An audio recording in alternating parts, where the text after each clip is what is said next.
Good evening! So, I've been bad about doing videos, but we're gonna go ahead and do a video. I'm sorry if I look like crap. I'm like totally ready for bed right now, and I am wearing a shirt, I promise. Like, my hair's like covering it, but anyway. So, recently I was having kind of an issue where my first book that I wrote, I had worked on it for about a solid year, although much more diligently in the past, or the last 6 months of that year. And I got really sick of it, and I kind of fell out of love with the story, and I got to the point where I was like, there's no way in hell I'm publishing this ever. Like, we're just gonna count this as my throwaway first book that was practice, and that's it, because I don't ever want to look at it again, because it is too messed up, and there's too much I have to do on it. But recently, I went back and looked at it again, and I realized, I'm like, oh, I was being a little too hasty. It actually isn't that bad, and the problems that I have to fix aren't as bad as I imagined they were. I think I was just worn out on the book, and I kind of fell out of love with it, and when I was getting back into reading it again, I was kind of falling back in love with it. So that is the theme of today's video. We're going to talk about some ideas on if you've fallen out of in love with your story. Out of in love? Yeah, you've fallen out of love. Fallen out of love with your story. 5 ideas that might help you fall back in love with your book. Now I'm going to say right from the get-go, I don't think any of these are really original, but they are original in the sense that I stupidly had to figure them out for myself instead of finding them out from videos, and then after I kind of figured them out for myself, I ran across them in videos, and I'm like, well, that would have been helpful sooner. This first one is something that I've noticed, at least for me, helps when it's something like NaNoWriMo, and you're about halfway through the month, and you're sick to death of your story, and you're seriously regretting choosing this particular story to write, and you're thinking, what on earth did I do to deserve this? And you're regretting your own existence, or rather your story's existence. So what I found really helps when I'm about halfway through something like NaNoWriMo, where you're doing a big old huge project to try to get the whole novel done within a very short period of time, is when you start getting that feeling, I found that it's helpful to reflect back on what made you first excited about the story in the first place. Maybe look at your outline again, and try to remember what you felt like when you were first outlining the story. Because if you're anything like me, and I think a lot of people are this way, when you were writing the outline, you were super excited. You're typing 1,000,000 words per minute as you're doing your outline, and you're thinking of all these cool things you can add, and you're just ecstatic about this story. And sometimes remembering that can get you back into that mood and make you realize why you do still love your story after all.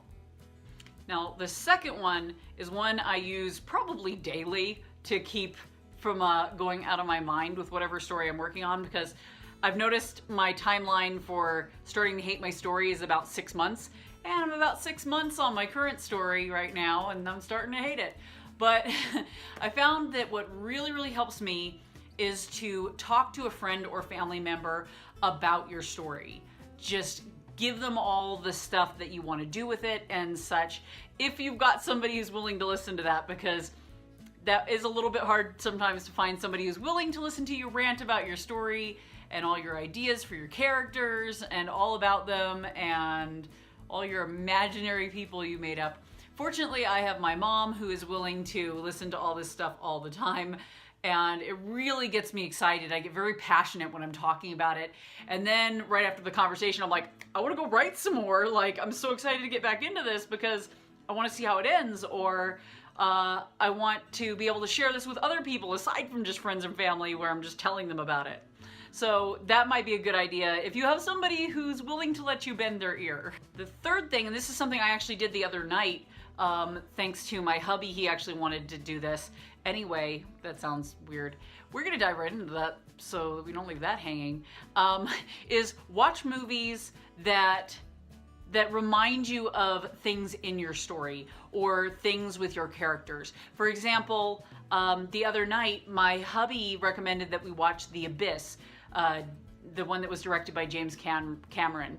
And boy, oh boy, I had not watched that movie since I was a kid, and it was actually kind of like creepily similar, like not the plot, but the themes were very similar to my book, and also the setting was very, very similar.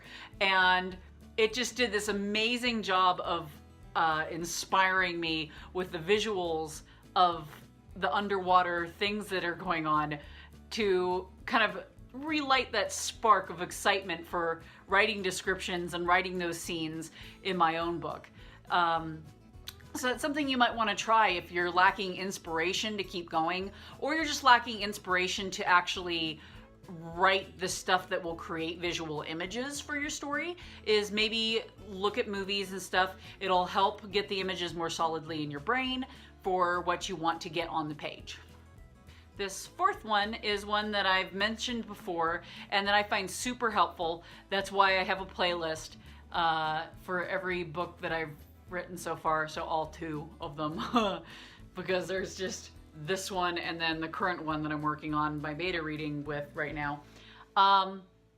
But so making yourself a playlist or finding specific songs that remind you of characters or scenes where you get that. I don't know if other people get this, I'm sure you do, but the song where the scene will literally play in your head every time you listen to that song, and it gets you super amped to either get back to writing the book or get back to editing the book if you're on that stage and you're struggling because you don't want to keep going. I find that that's really, really helpful for me. I think other people have also mentioned in their videos that that's helpful for them. So if that's something that you haven't tried, maybe give that a shot. And the last thing, the 5th thing, and it is the last because to me I consider this the last resort thing. And this is what I ended up having to do with this one because this is my 2nd draft right now. That's how far I am on it. But I, like I mentioned earlier, worked on this book for pretty close to a solid year before I got through the 2nd draft. And it was much more diligently in the final 6 months of that year. So this is a 72,000 word book that I mostly wrote in 6 months of that year because I had gotten about 30,000 words in, and then I had to cut like 20,000 words because I realized I went way wrong in the direction, and I borderline had to start over. So I wrote the majority of those words in Camp Nano, and then I was doing the rest of them and my first round of revisions. So I was a little burnt out on that book. So if you find yourself getting burnt out because let's say you've just worked on a book too long, or you are just the type of person who gets burnt out like right after NaNoWriMo, you don't want to see that book for a bit, or you're feeling like you just hate that book and you're regretting that you wasted a month writing it in the first place. If you feel that way and you're absolutely hating it, you feel like you cannot stand to look at the thing anymore, that you don't feel like it's deserving to go out into the world at any point, maybe try putting it away for a little bit. Maybe a month, a couple of months, however long you feel it needs to do, but do not throw it away. Like, I would recommend not throwing it away unless you absolutely have to for some reason. I don't know, you find out that you accidentally, magically like plagiarize somebody else's book word for word. I don't know, but that's the only situation I can think of that might make you just throw it away. But maybe put it away in a drawer for a bit. Don't touch it for a bit. If you're thinking it's awful, come back to it later. I actually haven't looked at this one probably since about oh gosh, probably since NaNoWriMo, since like the beginning of November. So with that, that's November, December, January, February. So that's about 3.5 months so far. And that's what it took me to get back to where I'm like, actually, I really like this story. I was literally thinking I wasn't gonna ever publish this, or maybe I put it up on Wattpad or something. But now I'm looking at it again, I'm like, no, this is worth some extra work. And I think I'm gonna still go ahead and debut with this, because I was thinking I wasn't gonna do that at all. I was gonna have to wait until my trilogy that I'm working on is done, and I'm not even fully done with like the first draft of one of those 3 books, so yeah. But anyway, point is, because I'm rambling now and this is going to end up being a long video and I don't want it to be. So maybe try putting it away for a little bit. Don't toss it out or anything like that. Give it a second chance after a little while. Give it a break. I found that, at least for this one time, because I haven't done this a bunch of times, but this one time, when I went back to read it, and I was reading things, and I was thinking, I don't remember writing that at all. I don't remember this part of the story. That's when I'm back to where I love the book, because it seems brand new and fresh at that point. So maybe as a last resort, if none of the other things that you're trying are helping you to fall back in love with your book, and you're still feeling like you hate your story, and you don't want to deal with it anymore, maybe try putting it away for a little bit, and then giving it a second chance. Because we all deserve second chances. She says, after doing a very long video that you should forgive me for. Anyway, I'm gonna shut up now. That's what I wanted to get off my chest and go through today. I hope everybody's having a great evening and a great February, and you guys have a good one. Bye-bye.